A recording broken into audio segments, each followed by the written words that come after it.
There is nothing more unnerving than an unexpected sound in the silent, frozen woods.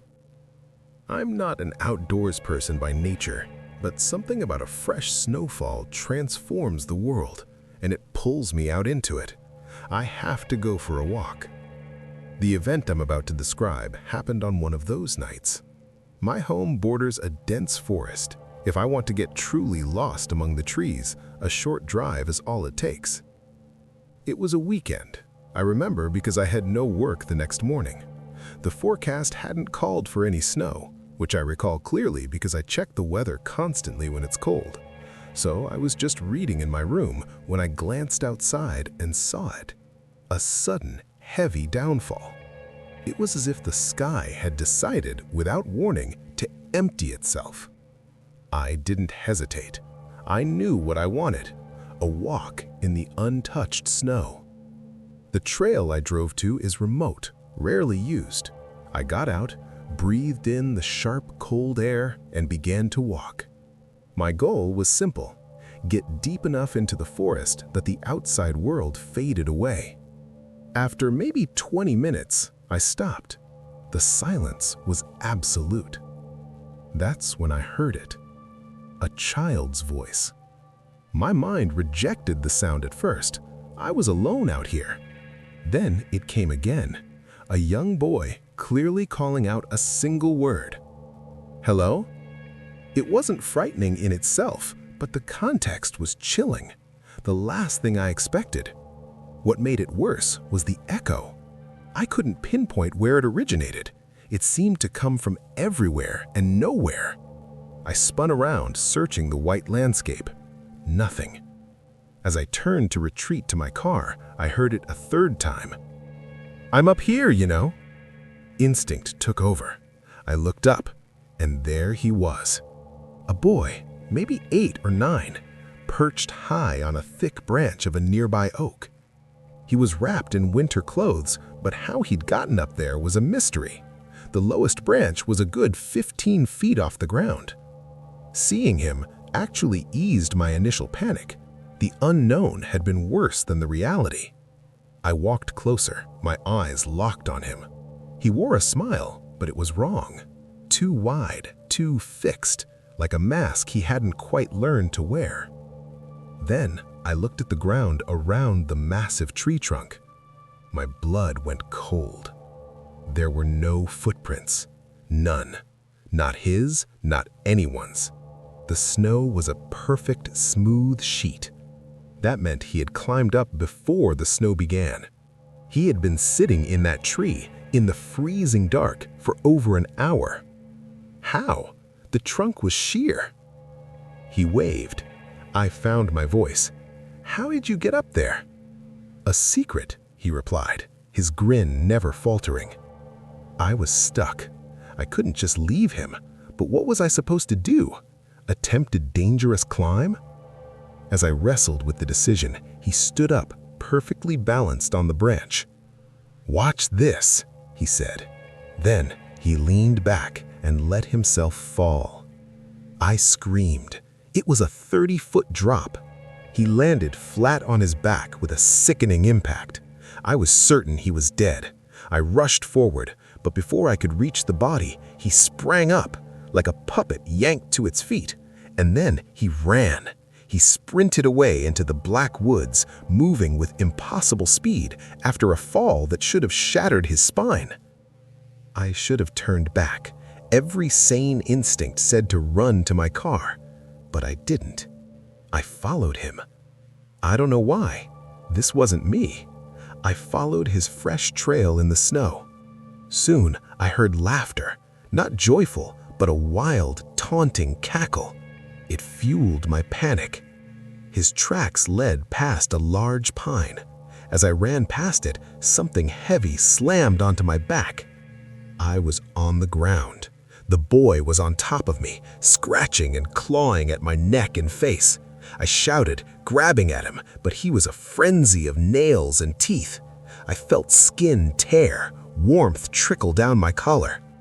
With a surge of adrenaline, I threw him off. He hit the snow, popped up instantly, and vanished again into the night, his horrible laughter trailing behind. This time, I didn't follow. The proof was on me. Deep scratches on my neck, blood on my gloves. I pressed my beanie against the wounds and stumbled back toward the trailhead. The next stretch is blurred by shock and blood loss. I remember flashing lights, an ambulance, then a police station repeating my story. The officer's expression told me everything. When they searched, they found no second set of footprints, just mine.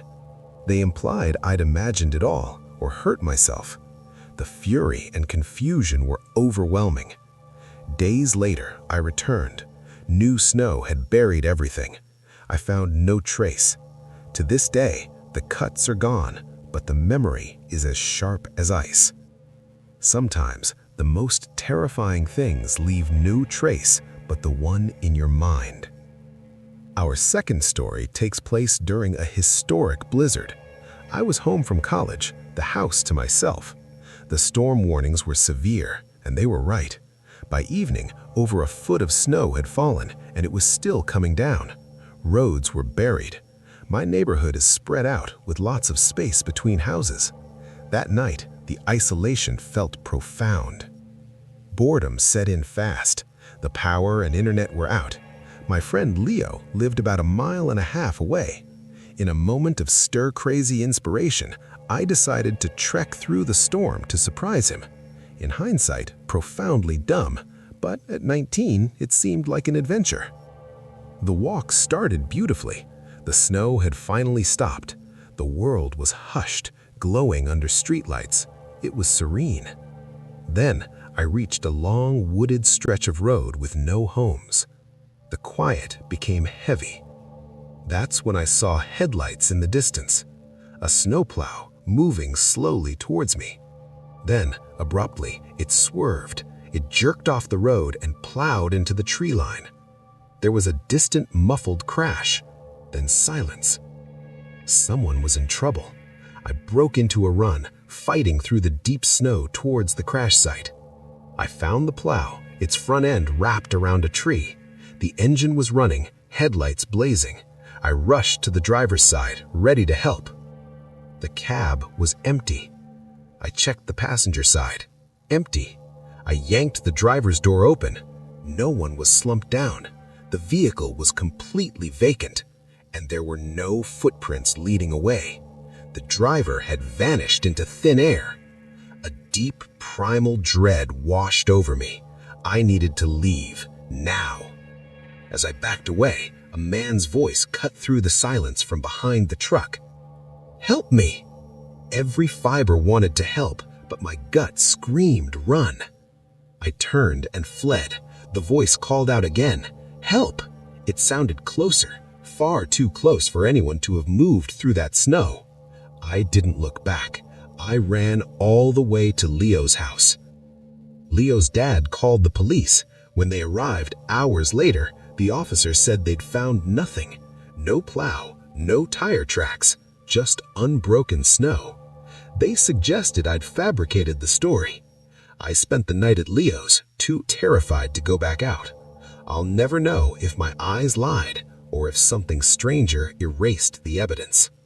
In a storm, you can't trust what you see, only what you feel. Our final tale comes from Sebi. In high school, he commuted by train. After a late track practice, a brutal blizzard hit. His was the last train running. His two friends got off at their stop, but Sebi's station was isolated. He'd have to walk over 1 mile through a wooded area to get home. His parents told him to bundle up and be careful. He stepped off into a silent, white world. Crossing the deserted highway was surreal. Then came the woods. Head down against the wind, he trudged on. When he finally looked up, he froze. A man stood 30 yards ahead, directly on the path. He was facing Sebi, and he was dressed for summer, a short-sleeved shirt and shorts in the middle of a blizzard. The man's face was locked in a wide, distorted grin. Sebi stood paralyzed.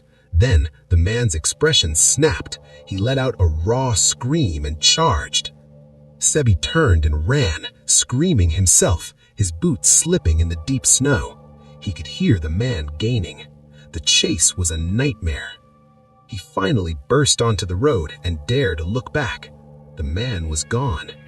Sebi ran the rest of the way home, haunted by the thought that his footprints were a perfect trail to his door. He told his parents. Hours passed. In bed, Sebi was wide awake, replaying that insane grin. A noise at his window made him jump. He pulled the curtain aside. The man was there. His face was now a frostbitten purple, pressed against the glass. Sebi fell back, shouting. His dad saw the figure fleeing. The police were called, but when they saw the footprints led into the woods, they refused to pursue it. They left. Sebi never saw the man again.